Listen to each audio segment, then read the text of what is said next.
This is the Hidden Killers podcast with Tony Brueski. Featuring former FBI Special Agent and Chief of the Counterintelligence Behavioral Analysis Program, Robin Dreeke. Is there an increase in this sort of behavior, this almost cabal type behavior in different communities than we've had in the past? I mean, we've gone into being a very tribe-based society where everybody is in their own little groups here and there, and they're stronger, it seems, in smaller numbers than just in mass where everybody used to kind of be in larger groups. Now we see the tribalism that goes on. Is that something that is kind of almost like a cancer on a lot of our systems right now, where this type of think is festering, is happening, is increasing just because of the way that society is now functioning as opposed to the way it may have 10, 20 years ago?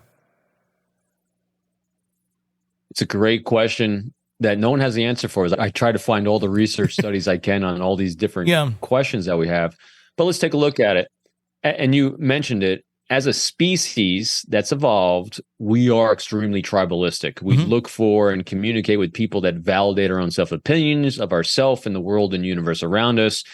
We bond together because it makes us feel safe, because that is our primal urge and drive that we have, is a feeling of safety. Matter of fact, that is the greatest forger of trust, is people that make us feel safe, psychologically, physically, emotionally. And so when you get these things together, that's what can potentially happen in the corruption system. That's why we have these checks and balances along the way. If there's a rise in that, I don't know. But here's what there is a rise in. It's shows like this that highlight these things. And that's part of what is great about our country is free press. Because free press allows us to dig deep in areas that we think there's not things going right. We think that people are being unjustly prosecuted. We think that there's not truth being exposed. And so our society keeps evolving and getting even better, although there's a lot of fake stuff out there, as we know, because of evolution of everything. But there's a lot more of probing into these things because there's more media, there's more social media, there's more shows that focus on these types of behaviors. So whether there's more or less, I don't know. I think another way to look at it is there's less people getting away with it than they used to because of shows like this. Whether it's on an increase or not, I don't know. But if there is an increase, they're going to have to get a lot smarter about how they're doing it because people like us are exposing them. That's true. I mean, but it seems it gets exposed when the attention is there, when the spotlight is over on it, when something big happens. Something that I've noticed over the years in smaller communities, ones like I grew up in, towns of 50, 60,000 people, you used to have your local newspaper, maybe you had a radio station or two, and they would cover local law, local happenings. They don't exist anymore. They're just not there. Some communities have some very good independent reporting that goes on. One that comes to mind, East Idaho News, that is I forget the gentleman's name who does it, but he does a very good job at covering local news independently, I guess in the place of what a newspaper would have used to have done, and holding these people accountable when it's needed. And it used to be done all the time. It wasn't just when something bubbled up and, oh my gosh, things have gotten corrupt or twisted.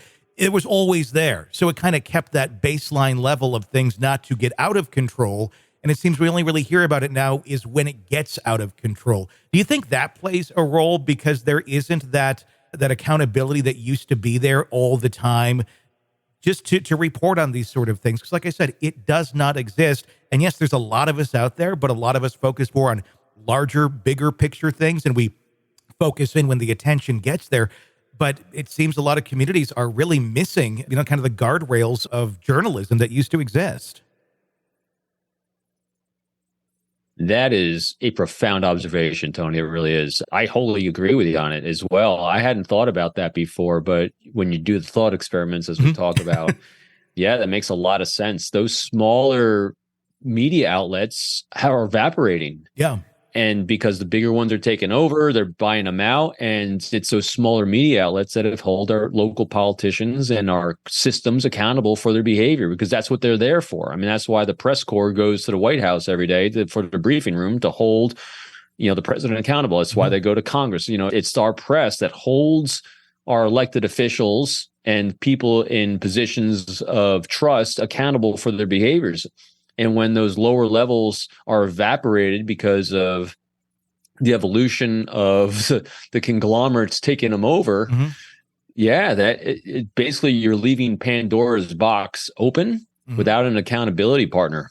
There's no loving critic keeping people honest with what they should and shouldn't be doing. And then if you start getting a pattern of behavior and you're surrounded by people with groupthink, bad things can happen. That's a really interesting observation. I mean, it turns into an echo chamber if you don't have that voice trying to hold people accountable. And I feel like that is so missing in so many of these communities where it was a guardrail and it's not there anymore. And I wonder how much of that plays a role in some of these bizarre situations where we're looking at it going, how can all of these people be so twisted into their ways of doing things the way they are and looking very corrupt when maybe they don't even think they are half the time because that groupthink is going on. And, well, this is the way we do it now. And if you don't know any different, I guess you don't know any different. It's so true. And when you think about it, even just us trying to find, interesting cases, going into nooks and crannies of across the country to find them and bring them out to light, it's very challenging sometimes because there's not a lot of coverage. People are generally covering the bigger cases that are getting exposed or have a interesting, weird twists, like the Delphi cases. But trying to find the other ones are very challenging. I mean, think about it. Every time a new case pops up that I haven't quite seen before or exposed to, I do research. And I look at, and every time I do research, typically the numbers of homicides a year pops up. And we're thousands of homicides a year. And then you look at the types of murder weapons that are used in homicides, and it ticks on right down. And there's thousands upon thousands of cases and thousands upon thousands of prosecutions and defenses that are going on every year. But we hear of so few of them. And so it really makes you wonder, oh my gosh, what is going on? And having some due diligence at our level is really imperative to keep systems in place that inspire trust. Want to listen ad-free?